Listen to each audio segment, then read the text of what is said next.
Hi everyone, this is John Dickinson, Director of Motion Graphics for Boris Effects, and in this tutorial I'm going to show you how you can build this look using Title Studio in Avid Media Composer. Now before we dive in, I just want to mention that this is the latest version of Title Studio in Continuum 2020.5, and it has a couple of great new features, including native support for 4K monitors, plus a brand new shader for casting 3D shadows onto 2D backgrounds, and we'll be focusing on that in another tutorial, and a new composite over source option with apply modes and master opacity, which is extremely handy for Avid users, and we'll be taking a look at that at the end of this tutorial. Okay, so here in Avid Media Composer, I've already added a clip on V1, and this is going to serve as the background for the logo animation. So the next thing I need to do is just add a new video track. Come down to my effect palette, and I need to search for Title Studio. Just drag that into V2 and click to launch the Title Studio UI. So let's start by modifying this default text. I want to change this to Title Studio. So I'm going to click on Boris Effects, click on my text tab, and I'm going to use caps. Now the font I'm using is Agency FB, but you can choose whichever font you want to use. And the size is 80. Let's also make some minor adjustments to the 3D settings. So I'm going to click on the Controls tab, click on Extrusion. I'm going to set my extrusion to 2, my bevel type to convex, and pretty much leave everything as it is. And this sort of subtle micro bevel is often all that's needed. It's just something to catch the reflections in the light. Now let's add a material. So make sure you can see the Material Styles panel. You can choose that up here under Window, Material Styles. And clicking on the drop-down menu, I'm going to choose Polished Metal. And just down the bottom here, Smooth Chrome. So just double-click that, and that applies that to the text. Next, we're going to add a Cinema 4D model file. So if we come down to Add New Media and click, and choose 3D Model File, it's going to find my file. And this instantaneously adds the 3D model to my scene. And this was a quick model I made in Cinema 4D. You can see if we twirl down Imported Model, that it's made up of 2 parts. There's this outer wireframe, and there's the inner diamond shape. And to stay organized, I'm going to rename this just by right-clicking and naming this diamond and hitting enter to accept that. Next, I'll apply a material for this one. So for this, I'm going to choose metallic textures. And I want this smooth gold. I think it's just down the bottom here. This one here, smooth gold. Now, if I double click, you can see that it's actually applied the material to both objects. If I twirl this down and click on reflection, you can see in our controls, we can see our material attributes. And the same for this one. Now, when I'm working in 3D, I like to use more than one view, and that gives me a better idea about how my 3D scene is looking. So if you come up to Toggle Views and choose Dual Horizontal, you can see how this left view is selected with this yellow box around it. So if I choose now the World View, now I can see my scene in World View and the Render View. And if I hold down the Shift key and the space bar while clicking in this view, I can rotate around the scene. If I use just the space bar, I can pan. And if you have a mouse wheel, you can actually roll that to zoom in and out. So this is a really quick way to get a much better idea about how your 3D scene is looking. You know, how reflections are interacting with your object and how the lights are working. And also how they're intersecting. You can see currently that the text is right in the middle of the 3D object.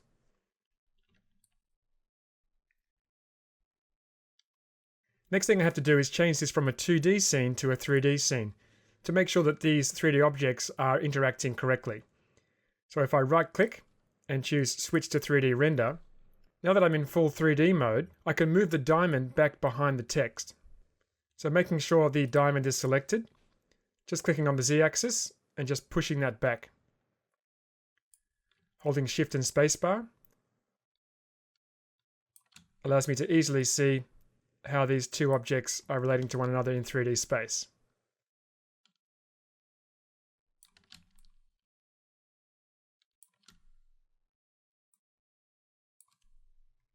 And we're not only limited to side by side, I can also choose things like a 4 view. This way I can see side, top, render, and world views. But generally what I'll do is I'll choose dual horizontal, and then I'll change this view depending on what I'm doing.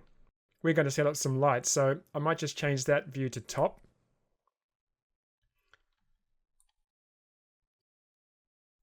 And that'll help us better understand where the lights are positioned relative to the objects in the scene. Now it's going to help if we can see the background while we're setting up the lights. So if we click on Preview Backgrounds, I'm going to choose Composite over Background. Coming down and selecting the scene will give us access to the lights. You can see here this tab becomes available. And when I click that, you can see we have one light in the scene. And over here, you can see there's a checkbox saying that light 1 is active. If I switch that light off, you can see this is how the reflections are affecting the objects. And this can be handy when you're setting up your reflections and you want to see how they're affecting your objects independent of the lights. Now, before we go any further, I'm going to hit Apply just to come back into Avid, and I'm going to just save this project and just click on V2 to make sure I can see my Title Studio text. And just come back into Title Studio.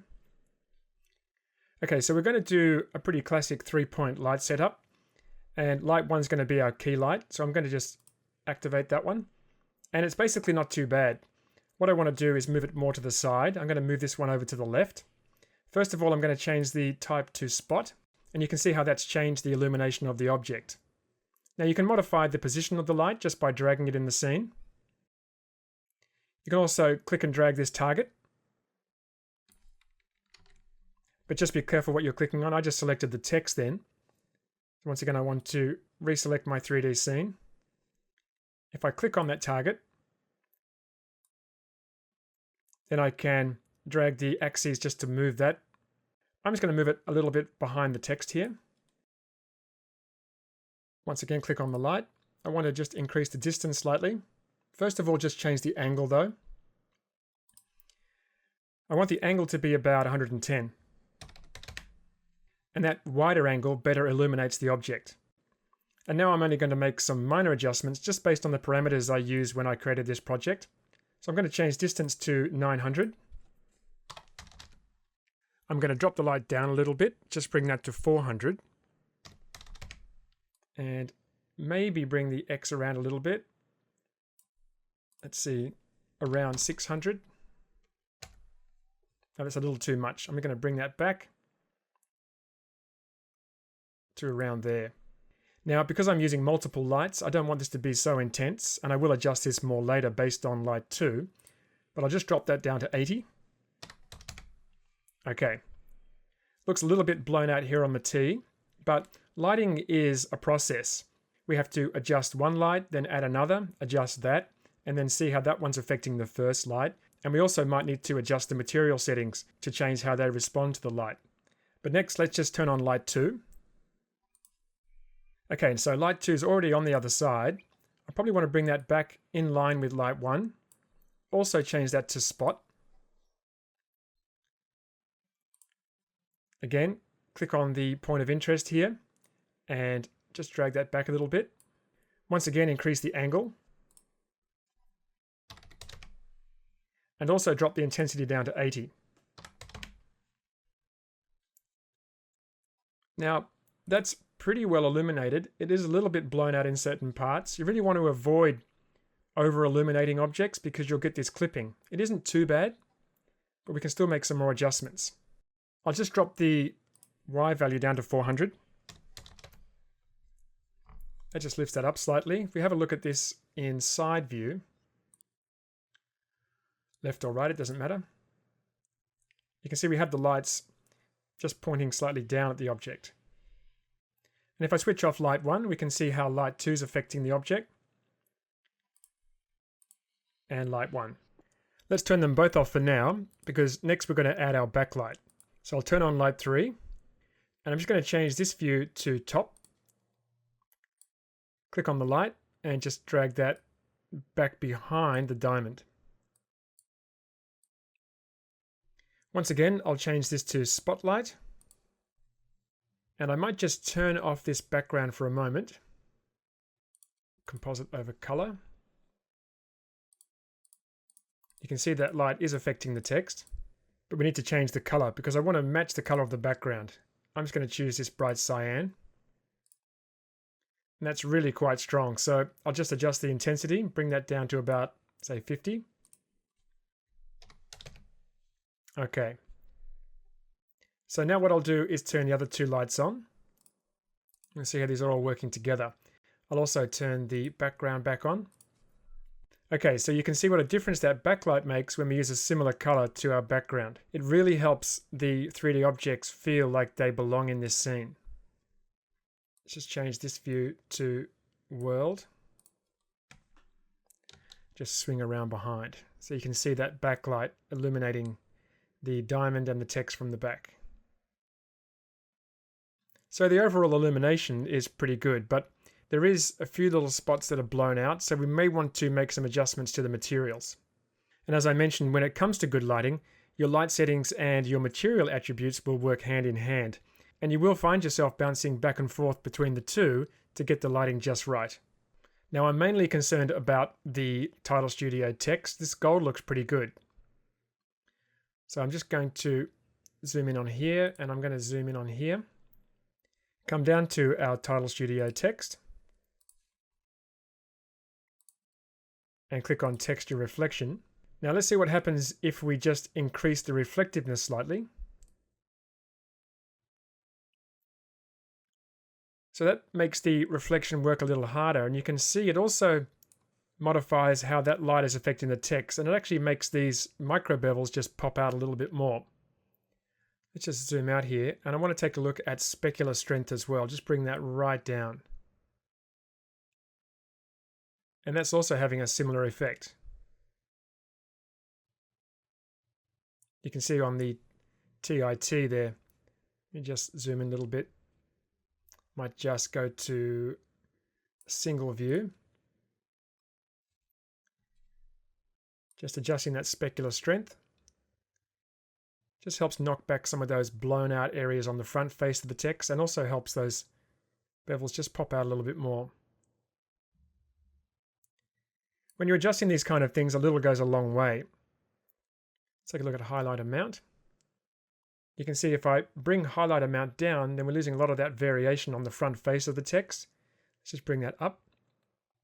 And that's not too bad. There's still a bright spot here, but overall it looks pretty good. But you might notice that we are losing some of the blue on the extrusion. Let me just come back and turn off the background. You can see that's a lot more flat now. And that has a lot to do with the specular strength. If I bring specular strength back up, you can see that that's becoming more blue again. But it's affecting the front face. Now at the moment we have just one material on the whole text object, but we can actually add multiple materials. And if we do that, we can adjust the extrusion specular independent of the front face specular. So if we come down to the timeline, you can see currently we have this front material. But if I select Title Studio and come up to the Material tab, you can see Apply Material is set to 1. If we change that to 2, now down here in the timeline, you can see we have both a front material and an extrusion material. And currently these both have the same settings. You can see highlight amount is set to 30. I increased specular strength before, so I'm going to leave that at 100 on the extrusion, but I'm going to drop that back down again on the front face. Okay, so now you can see we still have that really nice blue on the extrusion, but we've just knocked back that specular on the front face.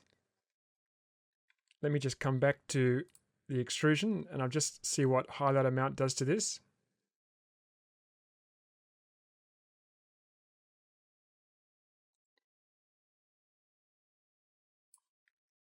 Okay, that's looking pretty nice. Now we still have an issue of this hotspot on the E. We can actually adjust that by moving the texture. So once again, I have to make sure I'm on the front material. come up here to the Texture Modifier tab, and I'm just going to adjust the Y shift. Just watch what happens when I drag that. You can see I'm adjusting the position of that material, and just bringing that up a little bit just moves that hotspot. And let's take a look at this. So that looks pretty good overall now. We still have some variation, but we don't have any really hot areas. And one other thing we can do is just come back to Material Attributes and just change the diffuse slightly. At the moment, this is pure white. If I just make this very slightly cyan, just bring that, make that very pale. Currently, it's quite gray on the front face. Watch what happens when I click OK. It just adds a touch of cyan to that. And that's another thing that will help this text sit better in this scene. So once again, if I turn on my background, that's starting to look really good. Okay, so let's just click Apply once more. I'm going to save this, and next we'll move on to the animation. So once again, I'm going to launch the Title Studio UI. Now the move for this look all happens by keyframing the camera. So first of all, I want to change this world view to right. And in the finished animation, the camera starts directly above the object and it zooms out and then rotates down this way. So to create that, I have to click on the scene, and that gives me access to the camera tab. First thing to do is change the camera model from position to orbit. And I'm going to set keyframes for zoom and tumble. So clicking and setting a linear keyframe and a linear keyframe. I'll change zoom to 11,000. That puts us right in front of the logo. And tumble to -90. Okay, that puts us above it, but it's not right above it. So we have to actually adjust the scene so we center that pyramid right in the middle of our scene. So if I click on Container Position, and I'm going to change Position Z to about -480. Maybe a little bit more. Okay, that's looking good. So now if I drag the current time indicator, you can see our camera's rotating back. What we've got in the timeline is this ending keyframe, and this still has the default values. So if we were to not set any more keyframes, we'd have this animation happening there over the length of the layer in Avid Media Composer. And we don't really want that. We want the animation to happen much faster. So I'm actually going to go to 3 seconds just by clicking up here in the time indicator and typing in 300. So again, I want to come back to the camera tab and this time set ease in, ease out keyframes for zoom and tumble. I'll set zoom to 3600 and I'll set tumble to 0. Okay, so let's play this back.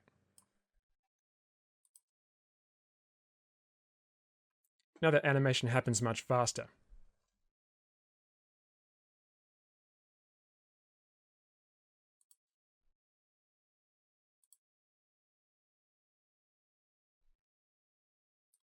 And by centering the diamond in the middle of the frame, we've also pushed it forward on Z, and that's actually made it a little bit larger in its ending position, which is good. But we want the camera to continue to push in on the logo because that makes it much more interesting than if the logo was just stationary at the end of the move. There is still a little bit of movement because we have this end keyframe, but I basically want the animation to have completed by 10 seconds. So I'm going to go to the 10-second mark by typing in 1000, and I'm going to change the zoom amount to 4200. Let's take a look at that.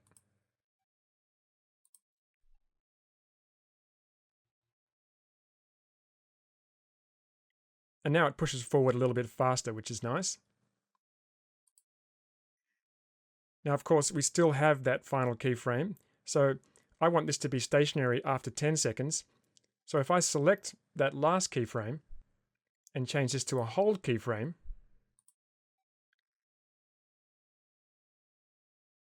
that's going to hold that last value until it reaches the final keyframe. so it'll be stationary from 10 seconds onwards.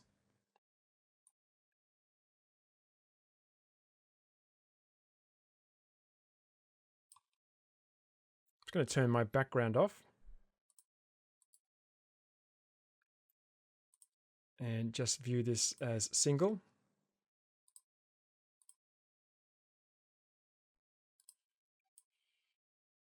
The render camera,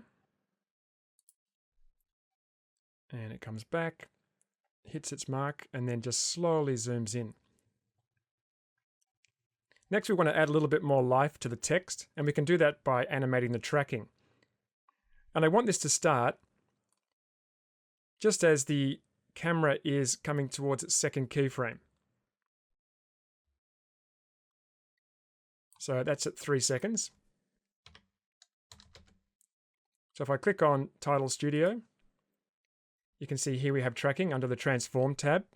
I'm going to set an ease in, ease out keyframe because I want this to start very gently and then pick up speed. And I'm going to move to 10 seconds. And I'm going to create a hold keyframe and change this value to 5.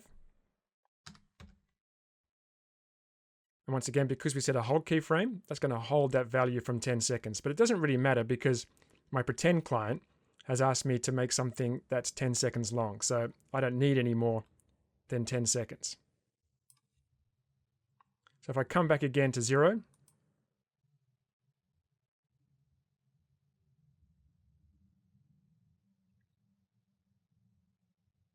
that's starting to look really good. We could probably adjust that tracking keyframe so that the tracking starts a little bit earlier. So if I bring that just back slightly before 3 seconds,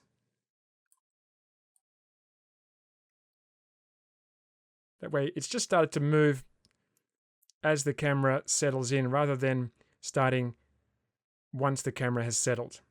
Just makes it a little more smooth, the overall look of the animation.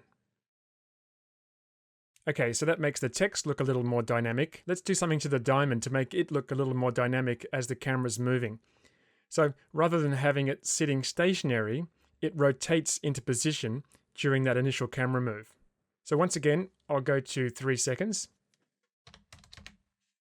And this time I want to make sure I'm selecting the diamond. So I'll just click on the diamond. And I'm going to set hold keyframes for tumble X, spin Y, and rotate Z. So this time we're setting the ending keyframe first.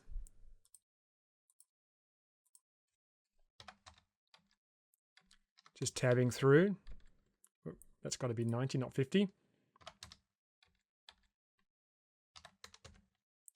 Okay. Now I want to go back to 0 seconds, so I can just press the home key. And set all of these to ease in, ease out, because we want this to ease at the beginning.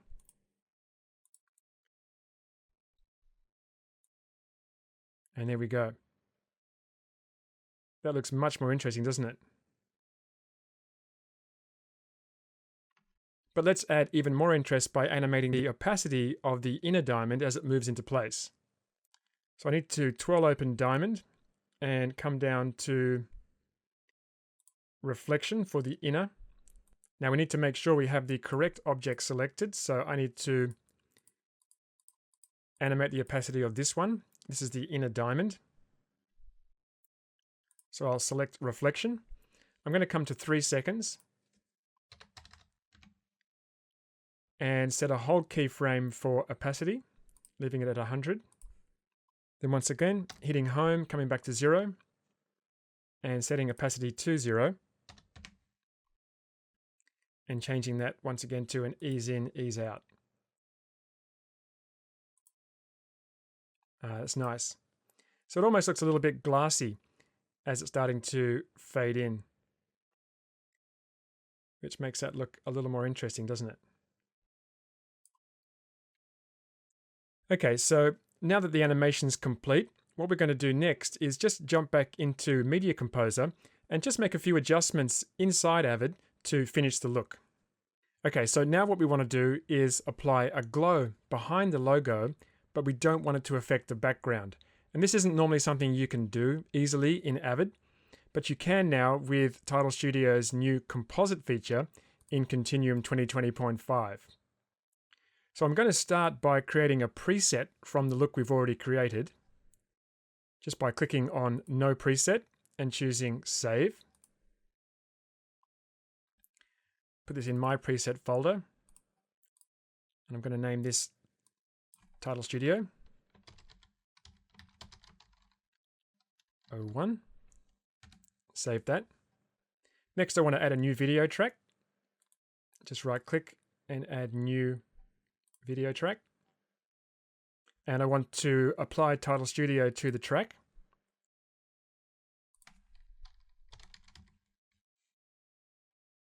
Just by dragging it on. And come back up to the effect editor and choose my preset. Just by clicking load and double clicking Title Studio 01. Okay, so it looks identical to the one we just created because it is identical, but we want to apply a glow to the version below. So I'm going to click on that layer and launch Title Studio. And in order to be able to apply a glow to the scene, we first need to switch this scene from 3D render to 2D composite mode. So I just right click on the scene and choose switch to 2D composite. And you can see this has changed the look somewhat, but that doesn't matter because we're going to be applying a glow to this, and this is going to be sitting behind our logo. So with the scene selected, I'm going to come up to Shaders, Image Processors, and come down to Glow Edge. And this is probably a little too strong, so I'm going to change Master Blur to 5. And intensity, let's have a look, we'll see. Maybe about 4. That looks fine, so I'm going to click Apply. And now come down to Composite, and we can try different apply modes. By default, it's set to none. I'm actually going to choose Overlay, and this will give us some nice interaction with the brights in the background layer as well. If I come in now and turn on V3, now we get some brighter areas behind the text where this glow is sitting over brighter pixels in the background, and darker where it's sitting over darker pixels. So it gives this kind of nice dancing interaction of the glow when the background's moving around. So having that ability to use different apply modes without affecting the background layers is really handy and a great new feature in 2020.5. One thing I should just mention is that I'm using Title Studio here on a filler layer so that I can stack the tracks and create the glow behind the logo. But you can just apply Title Studio directly to your clip, just like any other filter, and still use all of these composite features to blend your logo or text or whatever you've created in Title Studio with your clip. Okay, so just one more thing to do. I just want to increase the overall contrast of this, and that includes the logo and the background. So I need to add one more video track. And to this one, I'm going to apply BCC levels and gamma. So with that layer selected, come over to my effect palette and type in levels. Just drag BCC levels gamma onto that layer. And I want to adjust the gamma slightly. Just darken it down a little bit, about 0.9. And just crush the whites, just to brighten it up a bit. And crush the blacks. Not too much because we don't want to have it black in these dark areas, and we don't want to have it blown out to pure white in the whites. Just enough to increase the contrast and give this a little pop. And that's it. So here's the final look once again. We've ended up with a look that is easily comparable to something you might create in After Effects right inside Avid using Title Studio in Boris Continuum Complete. So thanks for watching. Again, this is John Dickinson from Boris Effects. Be sure to visit boriseffects.com to take a free trial of Continuum and to see more videos about all of the Boris Effects products.